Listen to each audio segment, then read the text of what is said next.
Olá, pessoal. Hoje é 17 de julho, né? Sábado.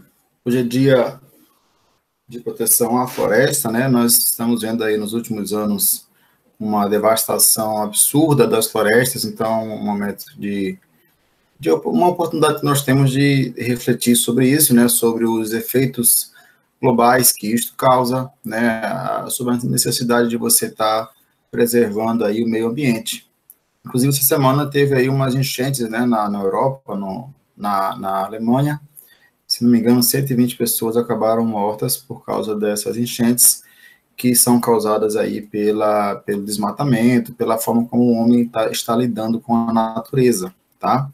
Bom, hoje nós vamos falar sobre as consequências da colonização na perspectiva europeia. Nós falamos muito sobre como os europeus chegaram ao Brasil, como chegaram na América Latina, até nos Estados Unidos, né, que eram as 13 colônias americanas, e nós falamos um pouco sobre como eles viam os índios, por exemplo. Então, nós vamos falar um pouquinho sobre isso. Deixa eu colocar aqui, compartilhar. Vamos ver. Ok.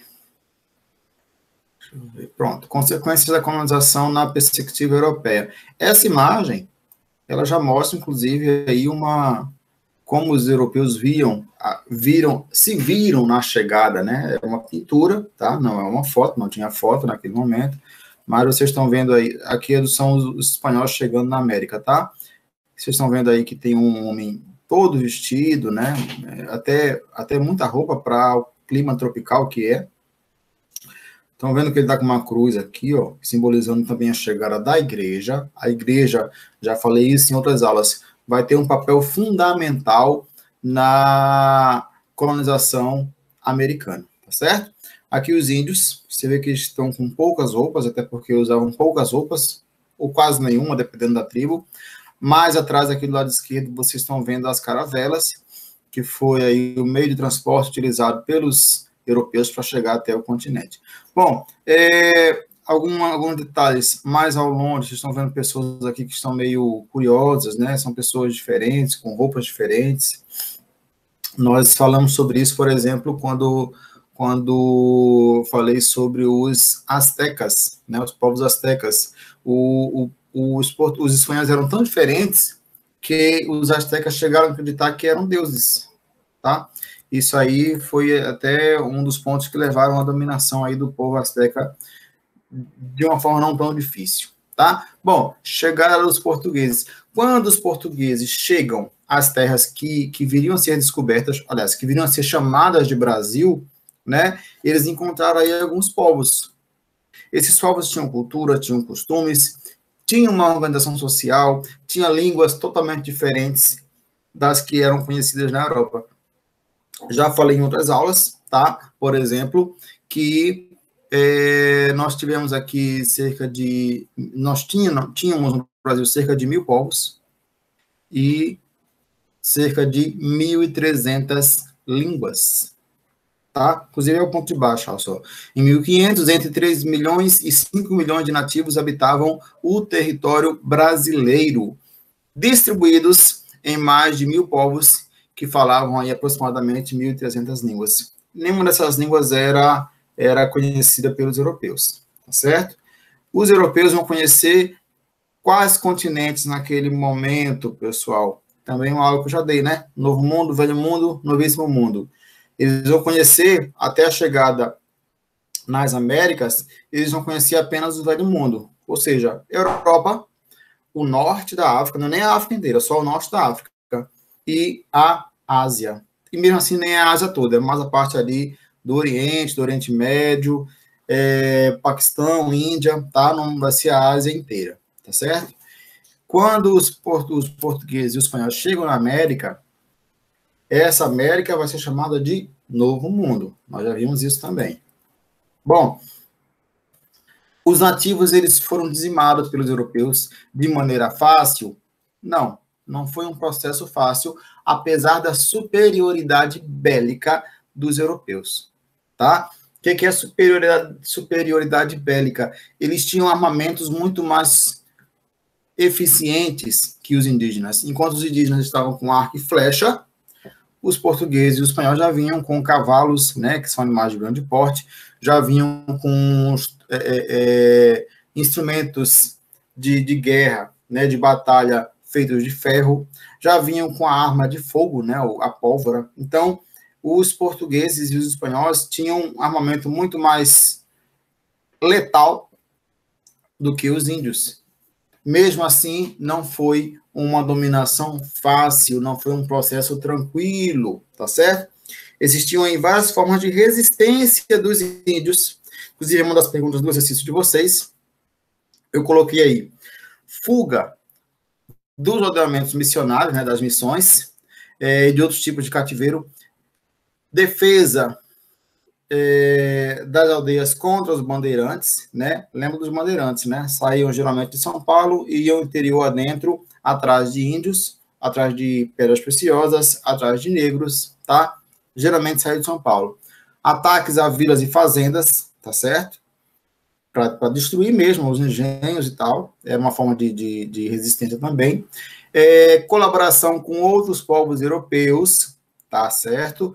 Nós vimos, por exemplo, que o Brasil ele foi invadido pelos holandeses, foi invadido pelos franceses, e nessas invasões, algumas tribos acabavam ajudando os holandeses, algumas tribos acabavam ajudando os franceses contra os portugueses, tá? Então, você se aliar, os índios se aliaram a outros povos europeus, também como uma forma de resistência à dominação portuguesa, certo?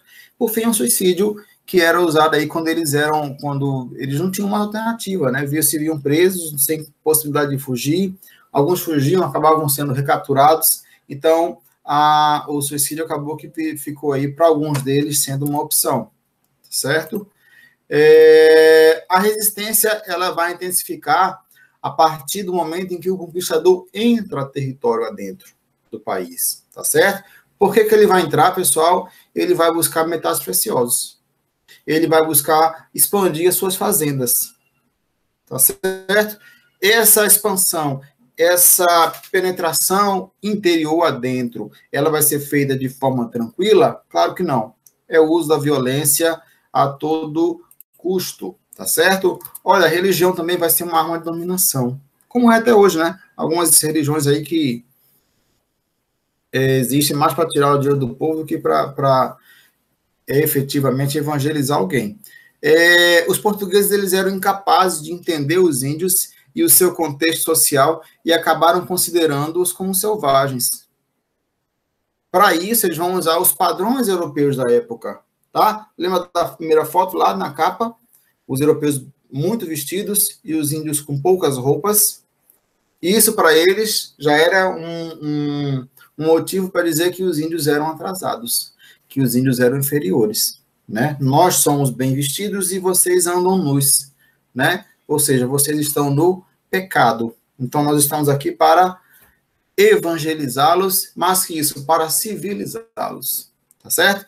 A religião foi um importante instrumento usado pelos portugueses para a dominação dos povos nativos, tá? A religião tornou os povos nativos submissos, certo? Aparentemente dóceis à dominação. Na visão dos primeiros portugueses, os índios não possuíam nenhuma religiosidade, nenhuma. Isso não é verdade. Claro que os índios tinham os deuses deles. Não era a religião cristã, né? Na época, a Igreja Católica era a grande dominante da vida religiosa na Europa, tá?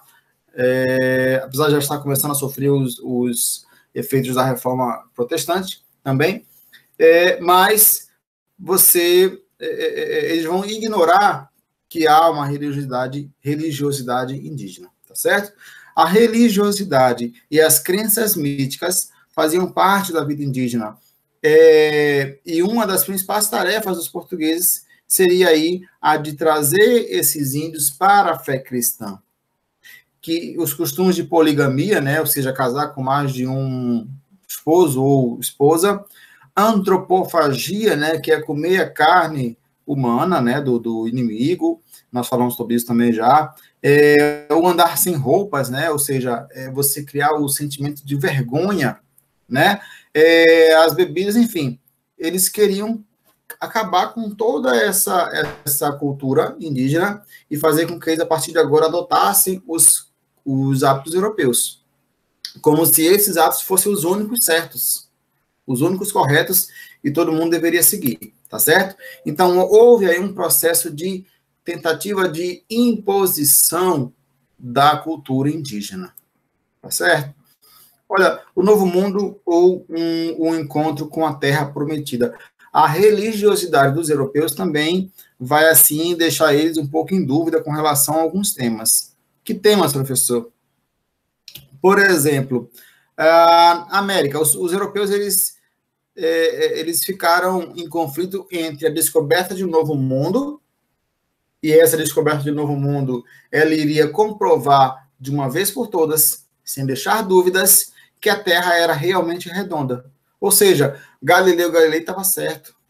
Tá? Lendo Galileu Galilei, foi ele que defendeu aí a teoria do heliocentrismo, que é o que vocês estão vendo na foto aqui, ó, na imagem aqui, ó. Os planetas, eles giram em torno do Sol. Galileu Galilei, botei Galileu Galilei, ó. Galileu Galilei, ele defendeu isso e acabou perseguido aí pela igreja, foi obrigado a negar aquilo que ele estava defendendo para não morrer. Tá certo? Bom, com a descoberta do Novo Mundo, ficou provado que a Terra realmente é redonda, e aí a teoria do heliocentrismo acabou começando a ser mais aceita, tá certo? Então, olha só, os europeus vão ficar em conflito entre essa descoberta de que a Terra é redonda e o encontro da Terra Prometida, como a religiosidade cristã pregava na época, ou seja, o encontro de um paraíso, tá certo? De Adão e Eva, por exemplo. Cartografia religiosa. O que é cartografia? É a representação geográfica da superfície terrestre. É aquilo que vocês conhecem como mapa. Certo? Mapa, simplesmente mapa. Bom, os mapas da época, a cartografia da época, ou seja, antes das descobertas, ela vai ser baseada nos preceitos da igreja cristã, e ela representava nos mapas a presença do humano e do divino. Então, vejam bem, o que está aqui o mapa, tá? Da época. O que é humano aqui, pessoal? Aqui um pedaço do continente, ó, tem aqui uma construção. Tudo que é construído pelo homem é considerado humano. Então, aqui tem barcos, tá certo? Humano. O que é divino? Ou seja, não só divino, mas o que vem do sobrenatural, né? De outras formas de vida. Esses monstros aqui, ó. Na época se dizia que não podia se afastar muito da costa, porque senão você podia ser engolido por monstros, tá? Então, a partir do momento em que se descobre o novo mundo, esse tipo de mapa começa-se aí a descobrir, ou a se aceitar, né, que não são reais, que não são verdade, certo? Bom, vai ocorrer, vai ter que se fazer um discurso para justificar a dominação, tá certo? Não é só se enxergar e dominar, não. Eles vão produzir, vão criar um discurso que justifique essa dominação, tá certo? Para dominar os índios, os europeus vão se utilizar aí da visão religiosa da época, que dizia que a característica pecaminosa tornava os homens irracionais, animais inferiores e a natureza inóspita. Então, veja bem, a visão distorcida que a igreja cristã criou sobre o diferente, quem era o diferente nesse momento? Os índios. Essa visão distorcida, ela vai comprometer a percepção do conquistador sobre o conquistado. Eita, o que é isso? A visão distorcida da igreja, ela não vai deixar que o conquistador, seja o português, o espanhol, veja o conquistado, ou seja, veja o índio da forma como ele é e o aceite como ele é, tá certo? Eles não vão encontrar aí nenhum vínculo de semelhança. E isso vai estimular o início de uma ideologia de quê? Superioridade das raças. Infelizmente, ainda existe algumas teorias assim hoje, né? Apesar de já estar provado que não existe isso. Não existe superioridade de raça nenhuma. Olha, possuir características que remontem ao Éden era como estar mais próximo do pecado, portanto, se necessitava de uma transformação. Tá certo? Quais eram as características que eles consideravam mais próximas ao Éden? Por exemplo, o fato dos índios andarem com poucas roupas. Isso era considerado pecado, né? É considerado, para os portugueses, era um negócio absurdo, uma coisa absurda. Os seres que nesse espaço moravam eram maiores em nível de pecado, ou seja, pecavam mais, e, consequentemente, inferiores, e precisavam ser domados como assim se tentou fazer com a natureza caída. Olha, o pensamento dominante europeu, imposto aos demais povos, pela condição de superioridade do homem sobre o ambiente, vai justificar qualquer invasão, qualquer dominação em prol da civilização de todos os homens do planeta. Então, eles vão usar essa ideia de que eles estão indo a novas terras, a novos ambientes para civilizar, tá certo? Eu coloco entre aspas, porque isso é a visão do europeu, pessoal, tá certo? Na visão do europeu, só ele era civilizado, só ele era superior, só ele era organizado, tá certo? Nós vimos, por exemplo, que as cidades astecas, na época do descobrimento, né, a Tenochtitlan, que é a capital do Império Azteca, ela era muito mais organizada que as cidades europeias, né? Elas eram planejadas, inclusive. A cidade de Tenochtitlan, por exemplo, era muito maior do que muitas cidades europeias. Mas, apesar disso, se utilizou aí da ideia de que eram povos inferiores, tá certo? Pessoal, hoje existe dominação ainda? Existe. Olha, a exploração dos recursos naturais na América não ocorreu apenas na Idade Moderna, ou seja, na época dos descobrimentos. Na fase em que as monarquias europeias mantinham suas colônias na América, essa dominação vai ocorrer, mas ela também ocorre atualmente, tá certo? Como, professor? Através de empresas norte-americanas e empresas europeias que exploram a natureza dos países da América Latina. Esses empreendimentos, essas empresas recebem apoio dos governos locais. Como que acontece esse apoio? Baixas tarifas, leis que permitem o fácil acesso desses empreendimentos aos bens naturais, tá certo? Então, a dominação, ela só mudou um pouquinho da forma, mas ela ainda existe hoje, tá certo?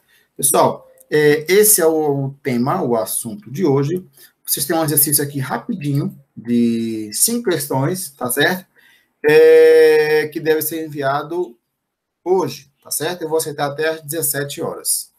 Tá? Tem tempo suficiente para fazer. Não se esqueçam, perguntas e respostas. Tá certo? Bye, bye, até segunda-feira.